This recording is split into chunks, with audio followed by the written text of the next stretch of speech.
As a transgender woman herself, Ruby Corrado knows firsthand about how fearful living in the LGBTQ community can be. Once I transitioned my gender, it felt like I was being punished.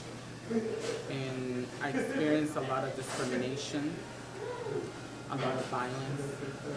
And overall, it just felt like all the doors had closed to me. Originally from El Salvador, Corrado has lived in Washington, D.C. for 27 years and has worked tirelessly as an advocate for the LGBTQ community for the last 20 years.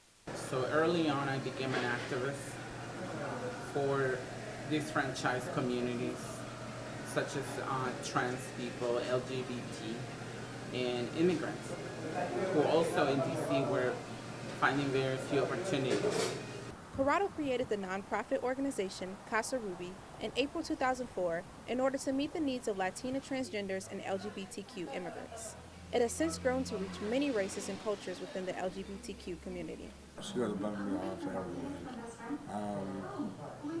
If it wasn't for Ruby, I don't know where I would be today. Casa Ruby is the only grassroots multicultural LGBTQ center in Washington, D.C., and operates as a drop-in center and safe space for LGBTQ people. What seems to be just any ordinary house or business on Georgia Avenue is actually one of the locations for Casa Ruby. In 2015, Corrado created the Casa Ruby Shelter for LGBTQ youth. This shelter has been a safe haven for many LGBTQ youth around the city. It's situated on Georgia Avenue in Northwest Washington, D.C. Emptied out the second floor, scrubbed and mopped, and had the bunk set up by 6 o'clock at night. And since that point in time, we've had 6 additional beds on that floor. Corrado has been a positive light in the constant fight for LGBTQ rights.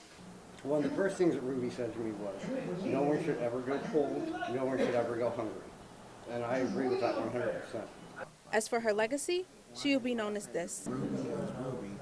She's shouting her Ruby singing. For News Vision, I'm Jalen Stovall.